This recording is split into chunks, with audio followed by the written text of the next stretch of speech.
Qual foi o primeiro discurso de Sri Sathya Sai?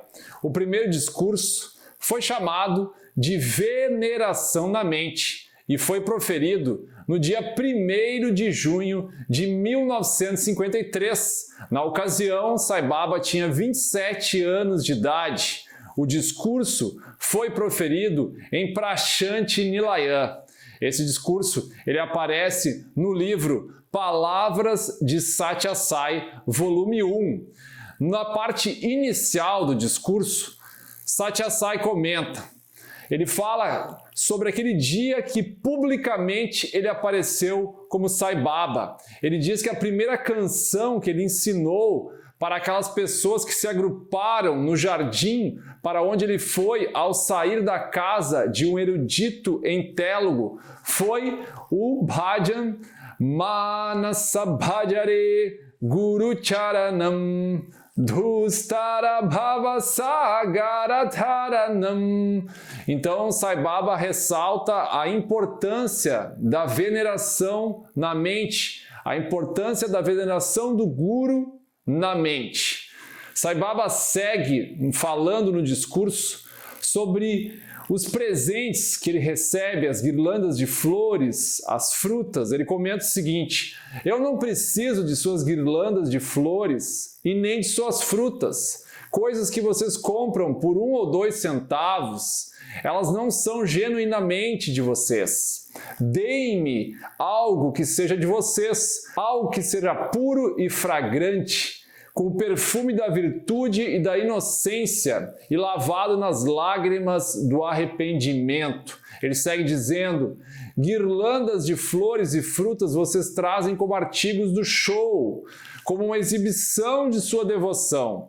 Devotos mais pobres que não têm como pagar por essas oferendas são humilhados e ficam tristes por sentirem-se impotentes.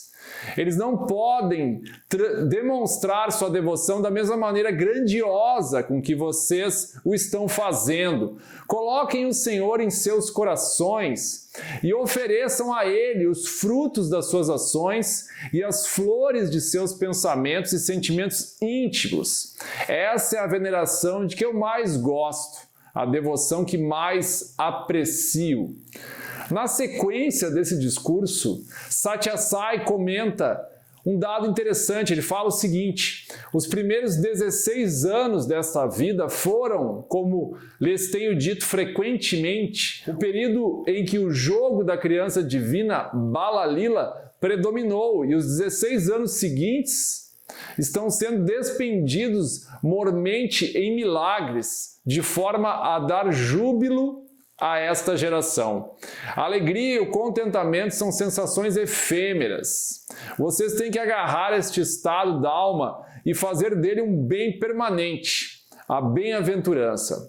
Depois do 32º ano, vocês me verão cada vez mais ativo na realização de instrução espiritual, ensinando a extraviada humanidade e dirigindo o mundo ao longo do caminho da verdade, retidão, paz e amor. Bem interessante essa informação. Sai Baba fala dessa classificação dos períodos da vida deles. Primeiros 16 anos são para jogos, brincadeiras.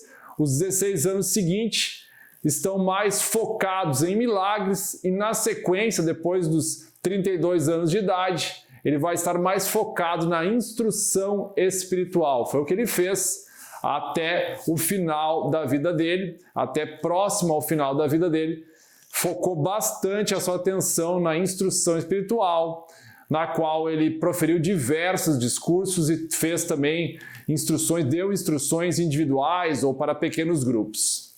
Na sequência desse discurso, Sai Baba fala de uma passagem na vida de Krishna e Arjuna, em que Krishna mostra alguns pássaros para Arjuna e pergunta: que pássaro é esse, Arjuna? Esse pássaro é uma águia? E Arjuna responde: sim. Depois ele aponta para o mesmo pássaro e diz: esse pássaro é um pombo? E Arjuna responde: sim. Essa passagem termina da seguinte maneira: Krishna comentando Como acontece isso, Arjuna? Todo pássaro, se eu aponto para o pássaro, digo que ele é isso ou aquilo, você concorda? Arjuna então respondeu, sim, tudo aquilo que você disser que é, eu concordo, assina embaixo. Sai Baba diz que a fé implícita é o segredo do sucesso espiritual. Lembrem-se, o Senhor ama não o devoto, mas a sua devoção. Nesse discurso, uma parte interessante também, Sai Baba fala que existem 4 tipos de pessoas. Os mortos, que negam o Senhor e declaram que só eles existem, independentes, livres, se autorregulando e autodirecionando. Os doentes, que clamam pelo Senhor apenas quando alguma calamidade lhes ocorre ou quando se sentem temporariamente privados das fontes usuais de ajuda.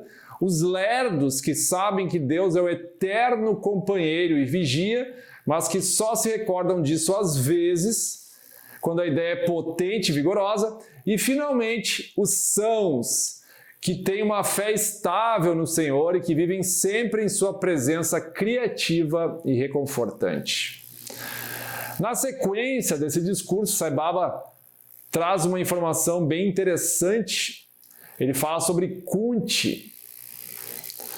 Ele fala o seguinte: desafios e tribulações são os meios pelos quais esta limpeza é feita.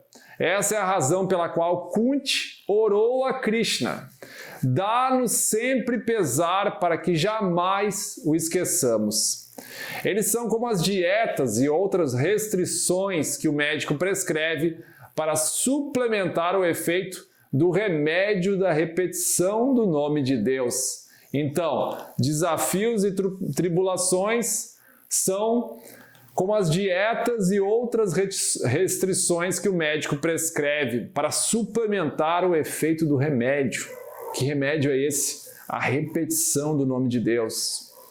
Importante, então, que Deus prepara a nossa vida dessa forma. Ele associa, a prática espiritual, na qual nós temos que estar envolvidos, ele associa com desafios, tribulações, que acabam firmando essa liga, fortalecendo o nosso caminho espiritual.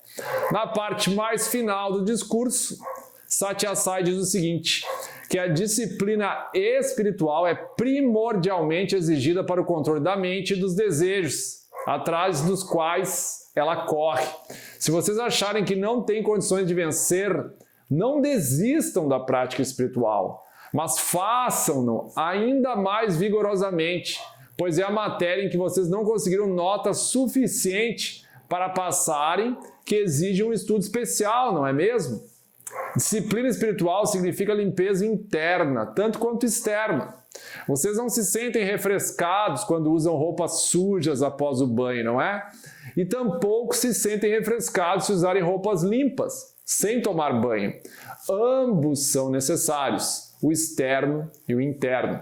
Então, essa limpeza interna, essa limpeza que é realizada através das práticas espirituais, ela é tão necessária quanto a limpeza externa. Esse é um discurso realmente que é um marco na vida de Satya Sai, marcou aí a sua entrada nos discursos públicos. Até então ele dava instruções individuais ou em pequenos grupos, e aqui nessa ocasião, em 1953, Satya Sai fez um discurso para um grupo maior de pessoas, um discurso que foi publicado e está publicado, como já mencionei, no livro Palavras de Satya Sai, volume 1. Este livro está disponível em português.